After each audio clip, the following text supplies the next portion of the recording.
Thanksgiving dinner was supposed to be about family. My parents' dining room smelled like it always did that time of year: turkey, cinnamon, the particular mustiness of a tablecloth that only came out of the linen closet once a year. 22 people were packed around a table built for 12, extended with 2 folding leaves that never quite matched the wood grain. Everyone had a role at that table, worn smooth from years of repetition. My sister Claire and her husband held court on home renovations. My mother refilled things quietly and said almost nothing. My grandmother watched the whole room like she'd seen every possible version of this dinner before, because she probably had. And my dad, at the head of the table, had spent a decade perfecting exactly one bit. He stood up, tapped his wine glass with a fork, 3 sharp little clinks, the sound he always made right before he said something he thought was clever, and looked straight at me. "So, are you still throwing your money away on rent?" 22 people turned to look at me. My brother-in-law laughed, that quick reflexive laugh people do when they think they're safely on the winning side of a joke. My sister stared at her plate. My dad smiled like he'd already won, like this was just the traditional halftime show and everyone knew their part. It was, I'd guess, the 9th or 10th year running he'd found some version of this joke. I'd stopped being surprised by it 2 Thanksgivings ago. I'd never quite stopped being irritated by it. What nobody at that table knew was that I wasn't renting anything. I'd spent the last 3 years quietly buying property. And at that exact moment, I owned 6 of the 11 buildings on the street we were sitting on, including the duplex 2 doors down that he'd spent 2 years mocking as starter housing for people who never grew up. I'd known this dinner was coming for weeks, the way you know a specific pothole is somewhere on your regular drive home. I just hadn't decided, walking in, whether tonight was the night I'd finally swerve. I let him finish. Then I told him exactly who his landlord really was. "My name is Alina. I'm 33. And in my family, there's only ever been one measure of whether you'd made it. Did you buy a house, and how young were you when you did it? Not your career, not whether you liked your life. Just that one number, the age on the deed." My younger sister Claire hit that mark early. 4-bedroom house at 26, with a down payment, loan from our parents that nobody ever mentioned again after closing, the kind of help that stops counting as help once it's happened enough times that everyone's agreed to forget it happened at all. There was a housewarming party. My dad gave a toast. He used the word "finally," like the rest of us had been embarrassing him by comparison the whole time. I remember standing in that new kitchen holding a glass of Prosecco, genuinely happy for her, and also quietly doing math on how many years of "finally" I had ahead of me if I didn't play the same game. I went a different way, not by accident, on purpose.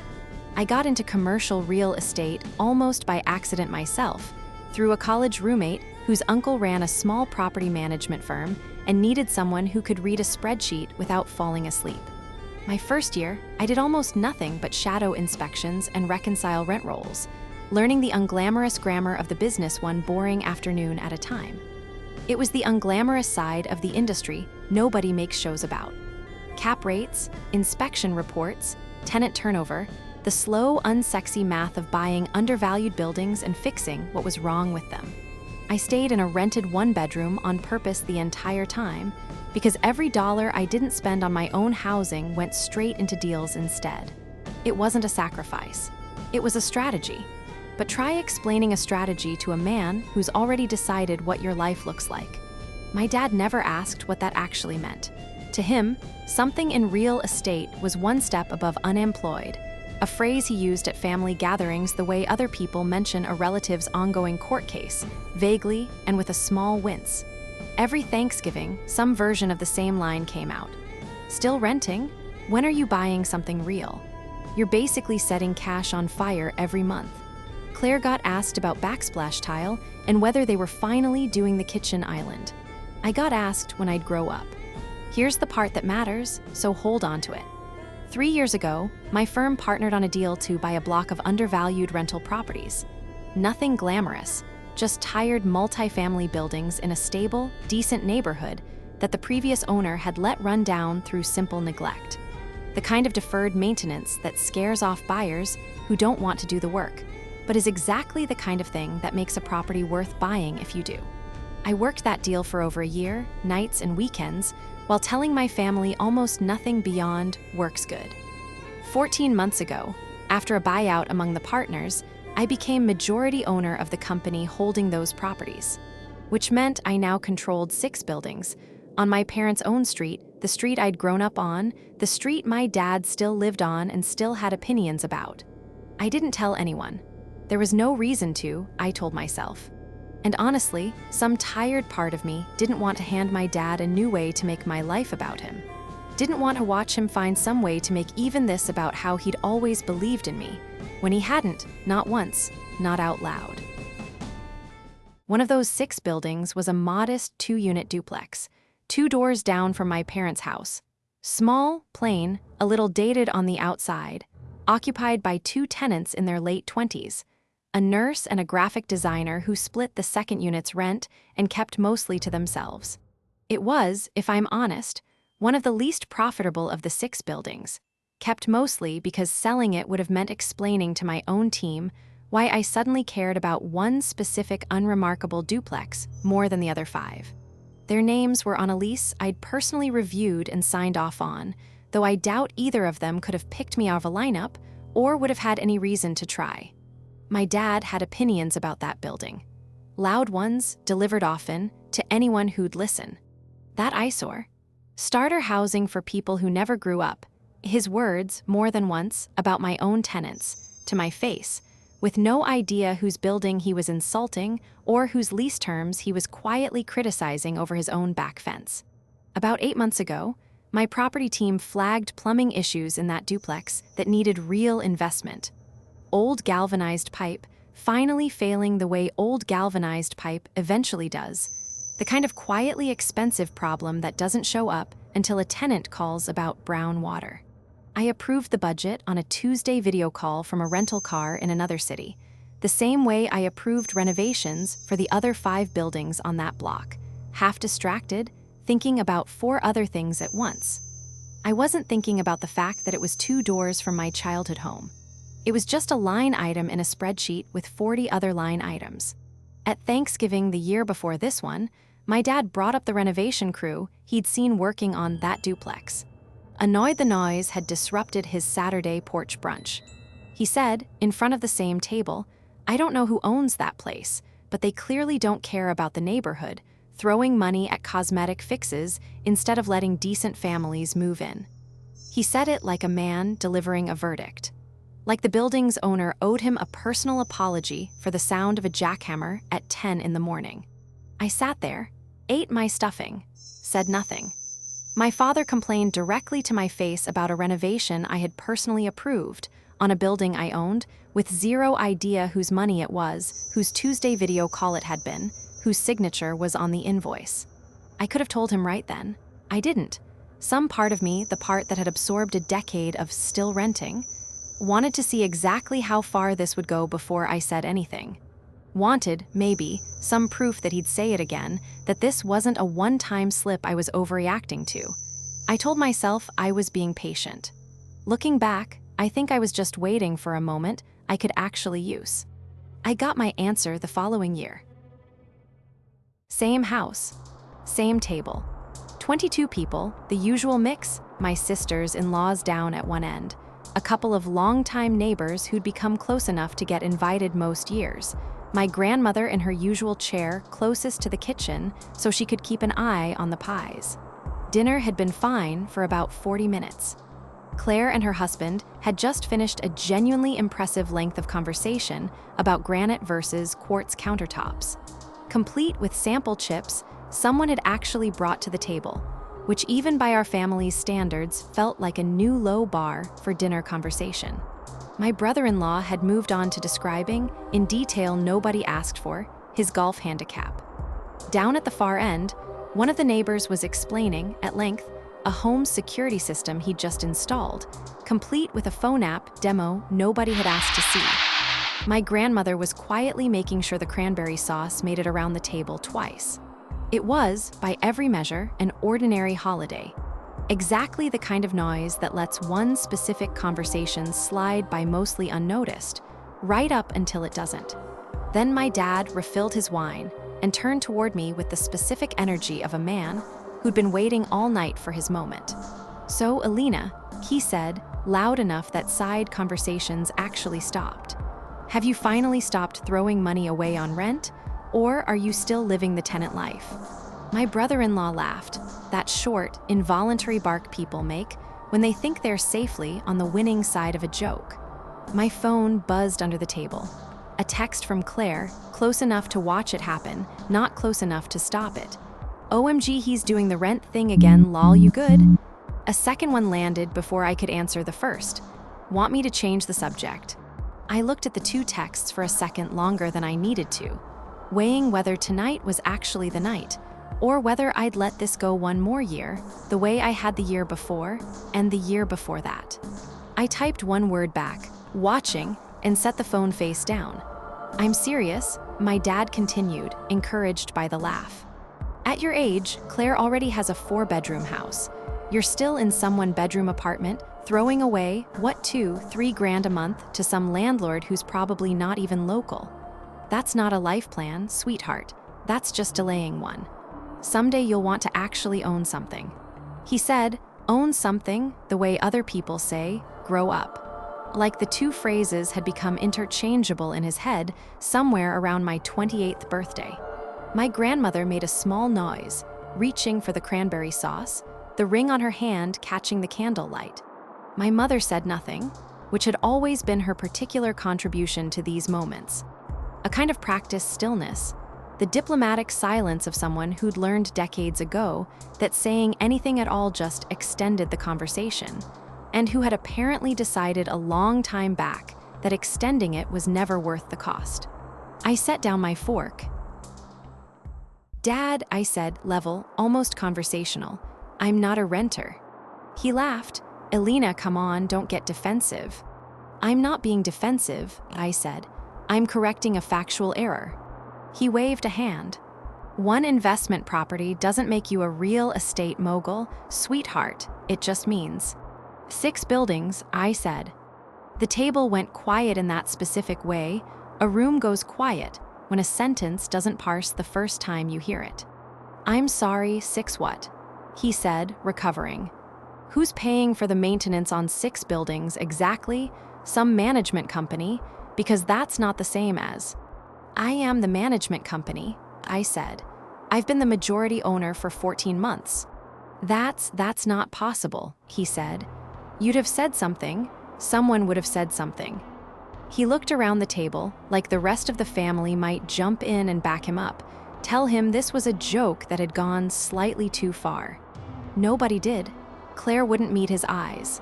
My mother was looking at her own hands.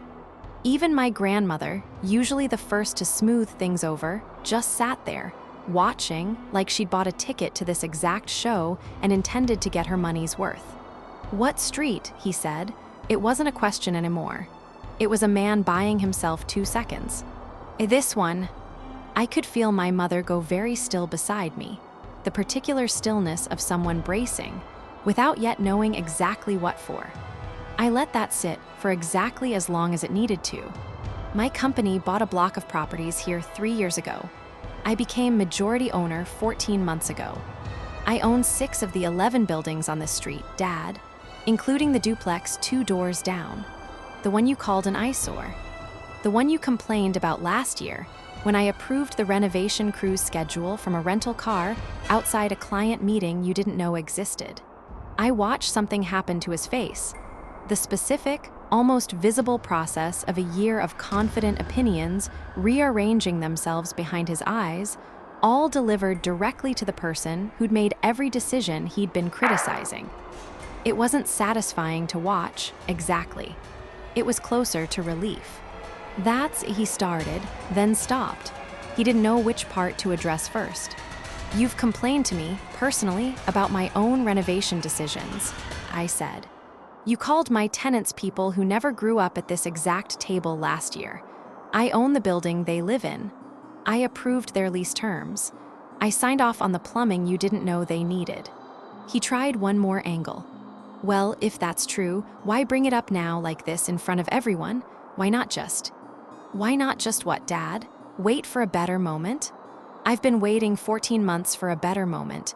You gave me one tonight." My brother-in-law was suddenly very interested in his plate. Claire had both hands over her mouth, somewhere between shock and the specific joy of watching a decade-overdue reckoning arrive at full volume. Nobody said anything for a few seconds. My brother-in-law had gone very still. Claire's husband was staring at a spot on the tablecloth like it owed him an explanation.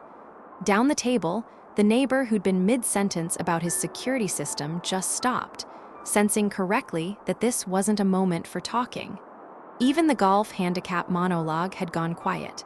Somewhere at the far end, a fork clinked against a plate, and the sound seemed to last twice as long as it should have. Then my grandmother, of all people, let out a short laugh, not unkind. Just the sound of someone who'd clearly been waiting years for a specific kind of correction to happen at that table, and had finally gotten to see it live. My dad didn't apologize. Not there. He sat there, visibly recalibrating for the rest of dinner, attempting one joke, something about how he'd always known she had a good head for business, just didn't realize how good, that landed badly enough that even he seemed to notice, and let it drop without following up. Some things don't resolve cinematically in real time. They resolve slowly, later, away from an audience, in a kitchen, or on a phone call nobody else hears. My mother, for the first time all night, spoke not to defend him, and not to defend me, just a quiet, "Well." I did not know that, directed at no one in particular, which was somehow the most honest thing anyone said at that table all evening. It wasn't a big statement. It didn't need to be.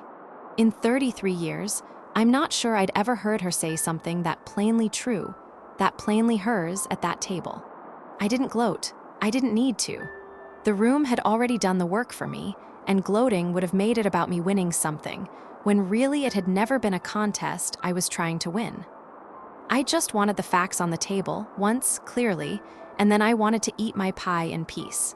Dessert came out not long after, which felt like the whole room quietly agreeing to move forward without saying so out loud. He called me 4 days later. His opening line wasn't an apology, it was a question. "Why didn't you tell me?" Not "I'm sorry for years of comments." Just that. I think that says something honest about how my father actually processes things, facts first, feelings somewhere much further down the list, if at all. I told him the truth. Every time I tried to talk about my work in any real detail, he changed the subject back to houses and square footage within about 90 seconds. Eventually, I just stopped trying.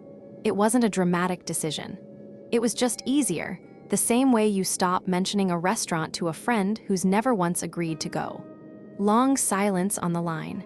Then, as close to an apology as he's capable of, "I didn't know you were doing something like that. I thought you were just doing okay."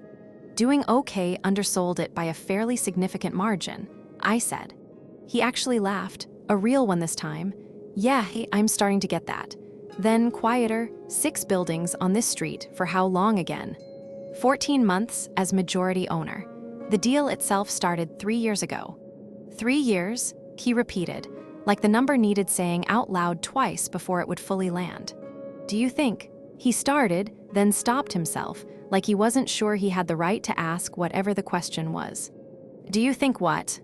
"Do you think I'd have treated you differently if I'd known sooner?" I thought about that for longer than I meant to. "I think you'd have found a new thing to compare me to, but maybe not this one." He didn't say anything for a while after that. It wasn't agreement exactly. It also wasn't nothing. The stranger fallout happened with the Duplex tenants. My property manager mentioned, a couple weeks later, that my dad had gone and introduced himself to the 2 young professionals living there. The same people who never grew up he'd mocked for years, trying, in his own clumsy way, to be a friendlier neighbor. I asked my property manager, half joking, whether he'd said anything embarrassing. She said he'd mostly just asked a lot of questions about the building's age and whether the roof had been redone recently, which, coming from him, was practically an apology in disguise. He'd apparently shown up with a rake during a leaf cleanup weekend and offered to help, for no reason anyone could identify except a vague, unspoken need to make something right with people he didn't know he'd insulted. One tenant told my ops manager, the older guy from down the street, had suddenly gotten weirdly chatty, kept asking oddly specific questions about the plumbing work. No idea the older guy was my father. No idea his sudden interest in being neighborly had anything to do with finding out, 4 days earlier, who actually owned the roof over their heads. He came back a second weekend, apparently, unprompted, to help move a couch. Nobody in that duplex has any reason to connect a friendly older man raking leaves to the daughter he used to mock at this exact table. I've decided I like it that way. Some corrections don't need an audience to count. It's been about 2 months. My dad and I talk more than we used to. A strange, small silver lining nobody could have predicted from how badly that dinner went in the moment, least of all me, sitting there 4 days later half expecting a longer silence than the one I actually got. He's asked me real questions about my work now, with actual follow-ups, not just the surface, something in real estate acknowledgement from before. Last week he asked, unprompted, what a cap rate actually was. I nearly asked him to repeat the question, just to make sure I'd heard it right. A few days after that, he sent me an actual text, something I don't think he's done unprompted in years, asking whether the Duplex tenants' lease renewal had gone through okay. Not because he needed to know, because he wanted to. A few weeks ago, almost sheepishly, he asked if I'd ever show him how the whole thing works. We spent 20 minutes at the dinner table with me sketching out how a property acquisition actually functions on the back of a paper napkin, purchase price, financing, the slow, unglamorous math of it. While my mother, for once, joined the conversation instead of retreating into silence, asking better questions than my dad did honestly. Claire, watching from across the table, just kept shaking her head slightly, like she still couldn't quite believe the same man who'd spent a decade asking about my rent was now taking notes on commercial financing on a napkin. We've started a standing Sunday call since then, just the two of us, 15 minutes, sometimes 20. Half the time we talk about a property I'm looking at. The other half we don't talk about real estate at all, which somehow feels like the bigger change. The duplex tenants are still there, still oblivious. They just know their landlord finally fixed the plumbing, and that the older man down the street got weirdly friendly sometime around Thanksgiving, for reasons that were never explained to them and never will be. Some things stay quietly mine. My dad hasn't asked if I'm still renting since, not once in 2 Thanksgivings. These days, when someone new asks what I do, he usually answers before I can. She owns half the street. I don't think my father is a cruel person. I think he built his entire definition of success around one number and never once questioned whether it actually measured anything real. Sometimes the kindest thing you can do for someone like that isn't an argument. It's just handing them the facts, clearly once, and letting the room do the rest. It took him 60 years to build that one number into his whole personality. It took me about 90 seconds at a dinner table to take it back apart. He still brings up real estate more than either of us probably expected. Last week, he asked if I thought the duplex needed new windows before winter. I told him I'd already ordered them. He seemed almost disappointed I'd beaten him to it, like some small part of him had been hoping to be useful to the daughter he'd spent a decade underestimating, and was still figuring out what that role actually looked like. Tell me in the comments, would you have said something the way I did, or waited even longer than 14 months? Would you have done it in front of 22 people, or pulled him aside quietly instead? I've thought about that second option more than once since. I still think I'd choose the table again. And if you want to hear what happened when he tried the joke one more time at Christmas, only to get corrected by my own grandmother, let me know. That's its own story. Thanks for watching. I'll see you in the next one.